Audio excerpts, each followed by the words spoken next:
எல்லாருக்கும் வணக்கம். இந்த ஊர் வந்து கடியாப்பட்டி அப்படின்னு ஒரு ஊர். இந்த ஊர் வந்து 2 விஷயத்துக்கு ரொம்ப ஃபேமஸ். இங்கே உள்ள வீடுகள், ஒவ்வொரு வீடும் பார்த்திங்கன்னா பயங்கர அரண்மனை மாதிரி இருக்கும். பல 100 ஆண்டுகளுக்கு முன்னாடி கட்டியிருக்காங்க. இதில் பார்த்திங்கன்னா ஒரு வீட்டையே வந்து ஸ்டார் ஹோட்டல் மாதிரி கன்வெர்ட் பண்ணியிருக்காங்க. சிதம்பர விலாஸ் ஹோட்டல் அப்படின்ட்டு பயங்கரமாக இருக்கும்.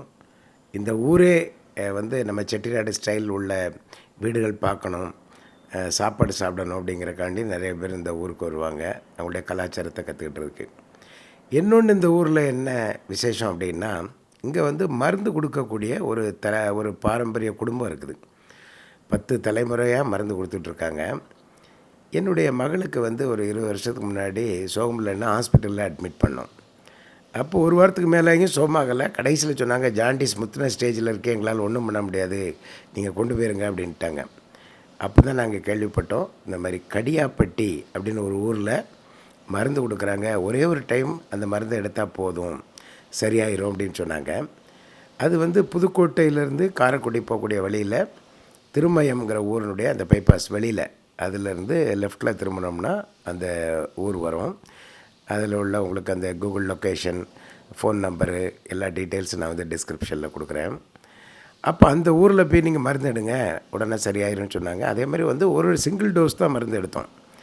அந்த மருந்து எடுத்தோன்னா கம்ப்ளீட்டாக சுகமாகிடுச்சு. அப்புறம் மறுபடியும் எனக்கு கொஞ்சம் கொலஸ்ட்ரால் இருக்குது அப்படின்னு சொன்ன உடனே நம்மளும் இந்த மருந்து எடுக்கலாம் அப்படின்ட்டு வந்தோம். இதுதான் வந்து அந்த வைத்தியர் அவங்களுடைய வீடு. அங்கே வந்து என்ன பண்ணுவாங்க அப்படின்னா, அந்த பச்சிலை மருந்து வந்து அதை அரைச்சி வச்சுருப்பாங்க. பெரியவங்களுக்குன்னா அந்த உருண்டையாக கொடுத்துருவாங்க.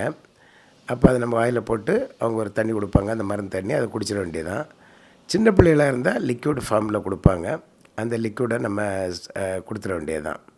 ஒரு டைம் தான், அதுக்கப்புறம் கொஞ்சம் நேரம் நடக்க சொல்லுவாங்க. என்னெல்லாம் நம்ம பத்தியம் ஃபாலோ பண்ணணும் அப்படிங்கிறத அவங்க சொல்கிறாங்க, கேளுங்களா. மருந்து சாப்பிட்டவங்க அப்புறம் கேமரா போடலாம், பத்தியத்தை அப்படியே எடுத்துகிட்டு போங்க. சரி, சவுத்தில் எழுதி போட்டுருக்கு. சரி ஐயா, மருந்து சாப்பிட்டவங்க இன்றைக்கி ஒரு நாளைக்கு மட்டும் ஹோட்டலில் சாப்பிடக்கூடாது. ஒன்று எங்கள் வீட்டு சாப்பாடாக இருக்கணும், இல்லைன்னா உங்கள் வீட்டு சாப்பாடாக இருக்கணும்.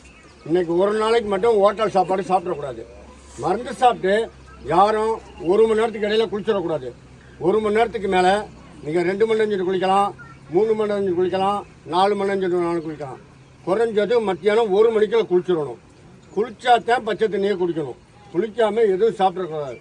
குளித்ததுக்கப்புறம் பசுவம்பால், சோறு, வெல்லம், இல்லைன்னா பச்சரிசியில் ஒரு வெள்ளத்தை போட்டு பொங்கி சக்கரை பொங்கல், அப்படியும் இல்லைன்னா புழுங்கரிசியை கஞ்சி மாதிரி காய்ச்சி உப்பு படாமல் சாப்பிட்டுக்கலாம். குளித்ததுக்கப்புறம் எத்தனை ட்ரிப்பு பசிக்குதோ இந்த மாதிரி சாப்பாடு நைட் அரி சாப்பிட்டுக்கலாம். அதுக்கப்புறம் நாளை காலையில் எழுந்திரிச்சு உடம்பு பூரா நல்லெண்ணெய் தேய்ச்சி சீரகத்தை போட்டு குளிச்சு விட்டு சைவ சாப்பாடு எல்லாமே சாப்பிட்லாம். காய்கறியில் எல்லா காரையும் சாப்பிட்லாம். கீரை வகை எல்லாம் சாப்பிட்லாம். பயிர் வகை எல்லாம் சாப்பிட்லாம். கிழங்கு ஐட்டம் எல்லாம் சாப்பிட்லாம். சுகர் கம்ப்ளீட் இருந்தால் மட்டும் கிழங்கு ஐட்டம், தேங்காய் சட்னி சாப்பிட வேண்டாம். மற்ற நாளைக்கு என்ன வச்சு குடிச்சோன்னா சைவ சாப்பாடு எல்லாமே சாப்பிட்டுக்கலாம். இன்னும் என்ன சாப்பிடக்கூடாதுன்னு சொன்னால் அதை மட்டும் நல்லா கேட்டுக்குங்க. இன்னையிலேருந்து 10 நாளைக்கு வெறும் தேங்காய், இளநி, வெள்ளரி பிஞ்சு, நொங்கு, இது 4ம் 10 நாளே சாப்பிடக்கூடாது. 3 மாதத்துக்கு மட்டனில் வெள்ளாடுன்னு தெரிஞ்சால் ஒரு வாரம் சாப்பிட்லாம். நண்டு 15 நாள் சென்று சாப்பிட்லாம். வேறு எந்த மட்டனும் 3 மாதம் சாப்பிடக்கூடாது.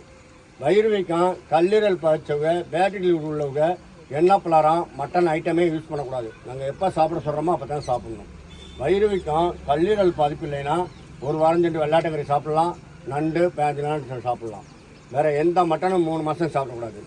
சர்பத்து கலர் 3 மாதம் குடிக்கக்கூடாது. மது வகை 3 மாதம் குடிக்கக்கூடாது. தலையில் தேங்காய் எண்ணெய் வந்து 2 மாதம் தேய்க்கக்கூடாது. தாளிக்கிறது எந்தெண்ணாலும் தாளிச்சிக்கலாம். தலையில் தேய்க்கிறது மட்டும் நல்லெண்ணெய். பழத்தில் திராட்சை, கிஸ்மிஸு, மாம்பழம், மாங்காய் ஊறுகாய் 3 மாதம் சாப்பிடக்கூடாது.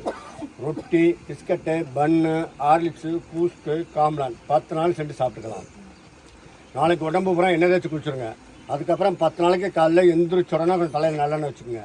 நீங்கள் 10 மணியோ 11 மணியோ சாயங்காலம் ஒரு நாள் தலை குளிச்சுக்கலாம். ஆனால் எண்ணெய் 10 நாளைக்கு டெய்லி தலையில் நல்லெண்ணெய் இருக்கணும். ரொம்ப சலம்ப வைக்க வேண்டாம், தலை சீக்கிர மாதிரி வச்சா போதும். மருந்து சாப்பிட்றதுக்கு இன்றைக்கி என்ன பண்ணோம்னா, 1 மணி நேரம் சென்று தலைவலி ஆரம்பிச்சிடும். 3 மணி போல் ஒரு 10 நிமிஷம் காய்ச்சல் வரும். சாயங்காலம் 4 to 7 தலைவலி போர்ஸாக இருக்கும். எந்த மருந்து மாத்திரம் யூஸ் பண்ணக்கூடாது, அதுவாக சரியாயிடும். அப்படி தலைவலி போர்ஸாக இருந்தால் ஒரு கர்ச்சிப்பை தலையில் கட்டிட்டு அப்படியே தூங்க விட்டுருங்க. பித்தம் சளி இருந்தால் தான் வாமிட் வரும், இல்லைன்னா வாமிட் வராது. எவ்வளோக்கு எவ்வளவு வாந்தி எடுக்கிறதோ நல்லது. மருந்து சாப்பிட்டு 10 நிமிஷம் மட்டும் வாந்தி எடுக்காமல் இருக்கணும். குளிச்சுட்டு சாப்பிட்டதுக்கப்புறம் வாந்தி எவ்வளோக்கு எடுத்துச்சோ நல்லது. அதுக்கு அப்படி வாந்தி ஓவராக எடுத்தால் தண்ணி குடிக்கிறத கொஞ்சம் குறைச்சி குடிச்சிக்கங்க. குளிச்சுட்டு சாப்பிட்டதுக்கப்புறம் பச்சை தண்ணியோ சுடு தண்ணியோ பசுவம்பாலோ எவ்வளோ வேணாலும் குடிச்சிக்கலாம். வாந்தி ஓவராக எடுத்தால் மட்டும் கொஞ்சம் தண்ணி குடிக்கிறத குறைச்சி கொடுத்துங்க. மருந்து சாப்பிட்ட எல்லாருக்கும் இன்றைக்கி என்ன பண்ணோம்னா, இப்போ 1 மணி நேரம் நின்று தலைவலி ஆரம்பிச்சிடும். 3 மணி போல் ஒரு 10 நிமிஷம் 5 நிமிஷம் காய்ச்சல் வரும். சாயங்காலம் 4 to 7 தலைவலி போர்ஸாக இருக்கும். அதனால் பயப்பட வேண்டாம். மருந்து சாப்பிட்ட எல்லாருக்குமே 3 நாள்லேருந்து ஒரு 8 நாளைக்கு ஒரு 10 நிமிஷம் 5 நிமிஷம் காய்ச்சல் வரும். அந்த உள்ளே இருக்க காங்க வெளியே பிரித்து விடும். அதனால் பயப்பட வேண்டாம். அந்த காய்ச்சல் அரை மணி நேரத்துக்கு மேலே இருந்துச்சுன்னா கால்பால் சிறப்பு பேராசூட் மாத்திரை யூஸ் பண்ணிக்கலாம். 3 நாள்லேருந்து 8 நாளைக்கு. 8 நாள்லேருந்து 22 நாளுக்கு 10 நிமிஷம் காய்ச்சல் வந்தாலுமே தும்ப இலை பிடிக்காந்து இடித்து சாறு எடுத்து 20 வயசுலேருந்து 75 வயசு உள்ளவங்களுக்கு 75 மில்லி சாறு, 20 வயசுலேருந்து 10 வயசு உள்ளவங்களுக்கு 50 மில்லி சாறு, 10 வயசுலேருந்து 5 வயசு உள்ள பிள்ளைக்கு 25 மில்லி சாறு, 5 வயசு கீழே உள்ள பிள்ளைகளுக்கு 3 பாலார் சங்கு ஒரு கம்பியை காய வச்சு முறிச்சுவிட்டு 8 நாளைக்கு மேலே காய்ச்சல் வந்தால் மட்டும் அந்த தும்பாச்சாரம் கொடுங்க. இல்லைன்னு வேண்டியதில்லை. சுகரு, கொலஸ்ட்ராலு, பிபி, தைராய்டுக்கு மாத்திரை போகிற பழக்கம் இருந்தால் இன்றைக்கி மட்டும் அந்த மாத்திரை யூஸ் பண்ணக்கூடாது. சுகர் மாத்திரை, ப்ரெஷர் மாத்திரை 2 வருஷம் 3 வருஷம் 4 வருஷம் தொயந்து போட்டிருந்தீங்கன்னா திடீர்னு நிப்பாட்டக்கூடாது. அரை மாத்திரையாக குறைக்கணும். அவங்க 4 பேர் மட்டும் நிலந்து 8 நாள் செண்டு வேப்ப இலை, நார்த்தங்காய் இலை, எலுமிச்சங்காய் இலை, பெரிய நெல்லிக்காய் இலை, மாங்காய் இலை, ஒவ்வொரு இலையிலும் நடுவாக வர காம்பு 30 காம்பு, சித்திரத்தை கிழங்கு 2 துண்டு, 2 லிட்டர் தண்ணி ஊற்றி நைட்டு வேக வச்சுருங்க. காலையில் சுட்டுனா வர காப்பி மாதிரி இருக்கும். 300 மில்லி கஷாயம் 3 நாளைக்கு குடிச்சிடணும். அந்த கஷாயம் குடிச்சதுக்கப்புறம் சுகர் மாத்திரை, ப்ரெஷர் மாத்திரை 2 வேளை போட்டிருந்தீங்கன்னா 1 வேளை போட்டுக்குங்க. 1 வேளை போட்டிருந்தீங்கன்னா அரை மாத்திரை யூஸ் பண்ணிடுங்க. சுகருக்கு இன்சுலின் யூஸ் போட்டிருந்தீங்கன்னா 2 நேரம் போட்டால் 1 நேரம் போட்டுக்குங்க. 1 நேரம் போட்டிருந்தா 5 பாயிண்ட் குறைச்சிக்குங்க. 20 நாளில் செக்கப் பண்ணிவிட்டு 25 நாள் கொண்டாந்து காமிச்சுக்குங்க. அவங்க 4 பேரும் வாரத்தில் 1 நாள் சிறு குறிஞ்சா கீரை, பாவைக்காய் வாரத்தில் 1 நாள் யூஸ் பண்ணிக்கணும். பாவைக்காய் வந்து எண்ணெயில் பொரித்து சாப்பிடக்கூடாது. மசாலா மாதிரி போட்டு சாதத்தில் பிணைஞ்சு மத்தியானத்தில் சாப்பிடணும். நைட்டு சாப்பிடக்கூடாது. வீட்டுக்கு தலைவலிக்கையில் வயிற்றுவலி வர்றது வெள்ளப்படுறவங்க இன்னிலேருந்து 8 நாள் சென்று ஆவாரம்பூ முட்டு வந்து 20 முட்டு, ஆளு கனமாக இருந்தால் 20 முட்டு, லீனாக இருந்தால் 15 முட்டு, வெள்ளத்தில் 11 அருகம்பில், அது 2 மிக்சியில் போட்டு அடிச்சு 50 நிமிஷம் 3 நாளைக்கு குடிச்சிடணும். குடிச்சிட்டு 10 நிமிஷம் டீ காப்பிலாம் சாப்பிட்டுக்கலாம். எந்த சந்தேகமாக இருந்தாலும் காலையில் 6 to 10 ஃபோன் எடுக்க மாட்டேன். 10 மணிலேருந்து 2 மணி நேரம் செல்லு கையில் வச்சுருப்பேன். 2 to 4 செல் ஆஃப் பண்ண மாட்டேன். நான் படுத்துருவேன். 4 to 7 பேசலாம். நான் எக்காரணம் 7 மணிக்கு படுத்துருவேன். 3 மணிக்கு எந்திரிச்சு மருந்து பண்ணால் தான் உங்களுக்கு கொடுக்க முடியும். நான் பெரிய ஒரு பையன், 10வது தலைமுறைனா பையங்களுக்கு 11வது தலைமுறைக்கு பழக்கி விட்டாச்சு. எல்லாமே பச்சளை மருந்து சாப்பிட்டா போதும். எவ்வளோக்கு எவ்வளோ நீங்கள் லேட்டாக குளிக்கிறது நல்லது. 1 மணி நேரத்துக்குள்ள குளிச்சிடாதீங்க. குளித்ததுக்கப்புறம் பசுவம்பால், சோறு, வெல்லம், இல்லைன்னா பச்சரிசியில் ஒரு வெள்ளத்தை போட்டு கொஞ்சம் சக்கரை பொங்கல், இல்லைன்னா புழுங்கரிசி கஞ்சி மாதிரி காய்ச்சி உப்பு போடாமல் இன்றைக்கி பூரா தான் சாப்பாடு. நாளை காலைல எண்ணெய் தேய்ச்சி குடிச்சா தான் வேறு சாப்பாடு. காய்கறியில் எல்லா காயும் சாப்பிட்லாம், கீரை வகை எல்லாம் சாப்பிட்லாம், பயிர் வகை எல்லாம் சாப்பிட்லாம், கிழங்கு ஐட்டம் எல்லாம் சாப்பிட்லாம்.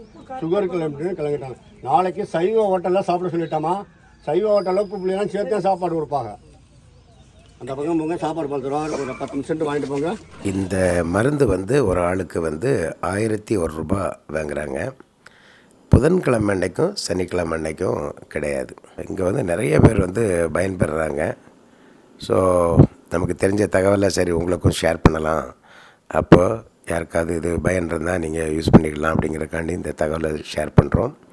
மற்றபடி செட்டிநாடு ஸ்டைலில் உள்ள வீடுகள் பார்க்கணும், அதே மாதிரி வந்து இந்த திருமயம் கோட்டையை பார்க்கணும், இந்த இடத்துல சுற்றி பார்க்கணும் அப்படின்னாலும் இந்த ஊருக்கு வரலாம். ரொம்ப நல்லாயிருக்கும். அது ஒரு தனி வீடியோவில் போடுறோம். மீண்டும் சந்திப்போம். இந்த வீடியோ பார்த்ததுக்கு நன்றி. தேங்க்யூ.